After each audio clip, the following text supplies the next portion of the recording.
ہمارے شریعت کو دیکھو، اس کتاب کے اندر تم نے لکھا ہے کہ امام بخاری کون تھا؟ امام بخاری نے حضور کی بھی کیا، صحابہ کی بھی گستاخی کی۔ تو جب امام بخاری کا پتہ ہی کٹ گیا، اب بخاری کو ہاتھ۔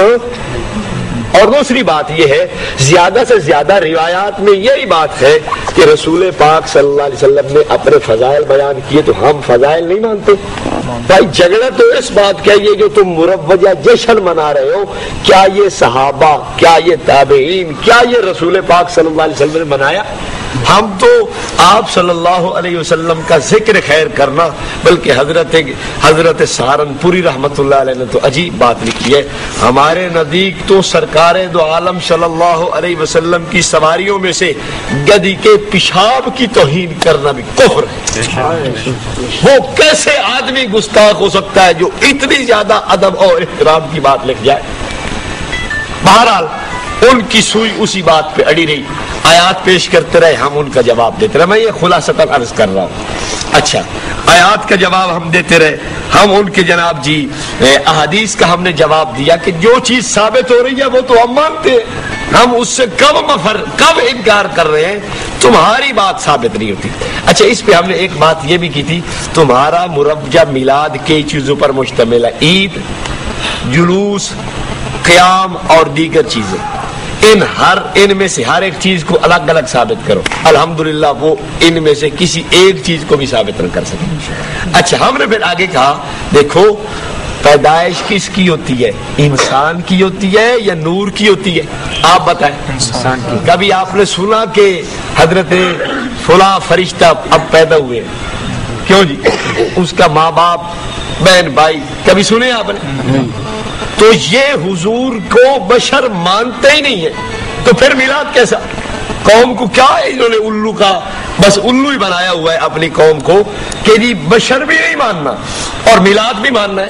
ہم نے حوالے پیش کیے تفسیر نعیمی، ہم نے تفسیر نعیمی کی پہلی جلد دکھائی کہ جس میں لکھا تھا کہ رسول پاک صلی اللہ علیہ وسلم کے متعلق کہ ان کو بشر ماننا ایمان نہیں، بشر ماننا ایمان نہیں ہے۔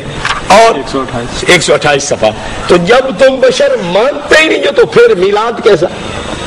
اس کے بعد ہم نے ان کو ایک کتاب رشد الایمان ہے ان کی، اس رشد الایمان کو بھی پیش کیا کہ دیکھو اس رشد الایمان میں تم نے لکھا ہے کہ اب جو نبی کو بشر کہے وہ کون ہے؟ صفحہ 45، وہ کون ہے؟ کافر ہے۔ تو یا تو تم کہو کہ ہم بشر مانتے ہیں تو کیا بن جاؤ گے؟ کافر بن جاؤ گے۔ اگر تم کہو کہ بشر نہیں مانتے تو پھر میلاد ختم۔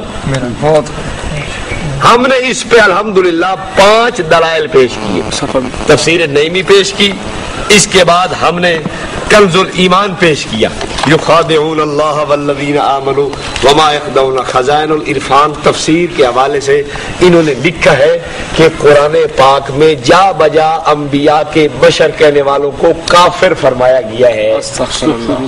یہ اس میں بات موجود ہے، آپ اس کو نوٹ فرما لیں۔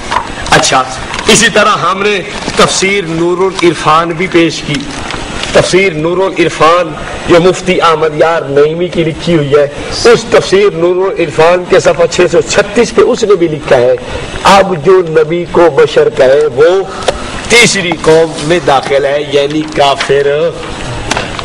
اب ہم نے کہا، اور ایک کتاب اور رہ گئی، تحفظ عقائد اہل سنت، انہوں نے بھی اس بات کو لکھا ہے، تحفظ عقائد اہل سنت نے، کہ جناب جو آدم کی آدمیت سے پہلے ہو وہ بشر کیسے؟ بشریت کہاں سے شروع ہوئی؟ حضرت آدم سے۔ جو جناب آدم کی آدمیت سے پہلے ہے وہ بشر کیسے؟